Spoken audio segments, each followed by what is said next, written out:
This story is of King Shantanu and Ganga. Shantanu, while on a hunting expedition near the river Ganga, sees a beautiful maiden resting by the riverside. He gets smitten by her beauty, goes to her, and requests her to become his queen. Ganga replies, "O great king, I would very much want to be your wife. However, I have a condition. You should never stop me from doing what I want to do, and you should never question me or ask me the reason for what I am doing. If you violate these conditions, I will leave your side." King Shantanu, though wise, was smitten by beauty and did not think twice before making a promise. He thought, what might a maiden do that a king cannot satisfy? He said, "O beautiful maiden, your condition is acceptable to me. Please come with me to Hastinapura and be my queen." Ganga happily left with Shantanu. In a few years, Ganga became pregnant. The entire city of Hastinapur started rejoicing. Not just the entire city, the whole kingdom started rejoicing. Very soon, a beautiful baby boy was born. The whole kingdom became very happy. Shantanu's joy knew no bounds. Ganga had just given birth to a prince. This prince, after a few years, would likely become the king of Hastinapur. However, neither King Shantanu, nor his close ministers, nor anyone in the palace, or the dwellers of the city knew the misfortune that was going to follow. Even before the baby turned out to be a day old, Ganga took the baby into her arms and started walking out of the palace. She reached the bank of the river Ganga and took the child out of her arm. Looking at him lovingly, she placed him into the water. The baby was of course unable to swim in the deep waters and sunk rapidly.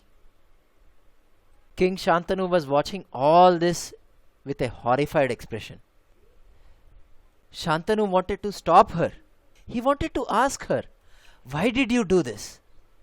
But unfortunately, Shantanu could neither stop her nor could he ask her for the reason. He had made a promise that he would never question her decisions or never stop her from doing anything. Some of the close ministers and palace courtiers who had followed the desperate king all the way to the banks of the Ganges also wanted to stop Ganga. Which mother kills her own son, they thought, and which king allows the future prince to be killed in such a manner? However, Shantanu had even instructed them very strictly to not question any of Ganga's decisions or stop her from doing what she wanted to do. A few years passed. The palace and the citizens soon forgot the tragedy. Queen Ganga was pregnant once again. This time it was another baby boy. The palace again started rejoicing. However, the king was a little sad. In his heart, he knew that something untoward might happen again. Sure enough, even before the baby turned out to be a day old, Ganga took him out of the royal palace. She carried the baby to the banks of the river and placed him in the deep rapids. The child died. Shantanu was heartbroken, but he had made a promise that he could not break. The palace was stunned at this development, and the entire city, no, the entire kingdom of Hastinapur became extremely sad and forlorn. In due course, Ganga had 5 more babies, and she killed all of them. In total, she had killed 7 babies, all of them boys, all of them within a day of their birth. Shantanu was distraught. The entire palace was unable to understand the behavior of either the queen or the king. Why does the king not stop her? They kept wondering. When the 8th baby was born, Ganga took the baby into her arms and started walking out of the palace. When she reached the banks of the river Ganga, Shantanu could not stop himself. He asked Ganga, "What are you doing? You have already killed 7 children. I will not allow you to kill this 8th child. He will be the prince of Hastinapur." Ganga turned around and smiled at Shantanu. She said, "O king, you have broken your promise. I will leave you now." Shantanu replied, "You may go wherever you want, but leave this child to me." Like I said, he is the future prince and the future king of Hastinapur. You cannot take this son anywhere.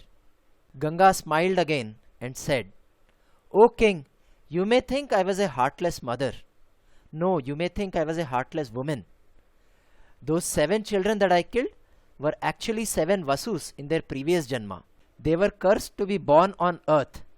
By killing them as soon as they were born, I only delivered them from their curse. This is the 8th Vasu. Unfortunately, he is supposed to lead a much longer life than his brothers and face all the miseries and joys of human existence. King Shantanu retorted, That may be so, but I will still not allow you to take this child. Ganga replied, O king, I am not a heartless woman. A child is supposed to be with the mother for the first few years. The mother is very important in the initial days of a child's growth. I promise you that when this child reaches a suitable age, I will bring him back to you. He will certainly be a great prince and he will make you very proud. Saying this, she disappeared into the deep waters of the river Ganga. Shantanu could do nothing. He was helpless in front of the promise that he had made. Shantanu walked back to the palace alone and dejected. For several years, Shantanu tried to forget the incident. He tried to rule his kingdom like a just and judicious king must. However, every now and then, he kept coming back to the banks of the river Ganga. It was as though he wanted to ask the river, When are you going to give my son back? But no words were exchanged and no answers were given. After several years, he once noticed that a young boy with bows and arrows had created a dam across the river Ganga. Shantanu wondered, Who is this boy? How can be he so talented as to bridge the Ganges? No, this child has not just bridged the Ganges. A bridge can be built over the Ganga by a mortal as well. But this boy, he has stopped the entire flow of the mighty river. This boy seems to have knowledge, skill, weapons, and strength that only gods or mighty kings can have. I must certainly find out who he is. He approaches the boy and addresses him. Son, who are you? What is your lineage? Before the boy can answer, Goddess Ganga appears from the water.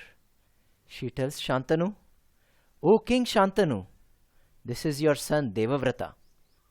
True to my promise, I have taken very good care of him. He has been trained under the most eminent sages, Brihaspati, Shukracharya, Vashishta, Sanat Kumara, Markandeya. The king of the Devas, Indra, has gifted many celestial weapons to your son. Your son Devavrata has also been trained by sage Parashurama in the art of warfare. I have kept my word. I now leave him into your responsibility. Shantanu becomes overjoyed. He hugs his son and says, Welcome to Hastinapur, my son. Welcome to Hastinapur. Your father has been waiting for you. Shantanu looks at the beautiful Ganga. For a moment, he forgets the bitter past for which he hated her so much and asks her, Hey Gange, why don't you also come to the palace with us? Ganga smiles and says, O king, have you forgotten? We are the result of a curse. I have done my duty. Now you must do yours. Shantanu was a little sad, but that was offset by the happiness that Devavrata had brought. Shantanu led Devavrata into the city of Hastinapur. A huge procession was held.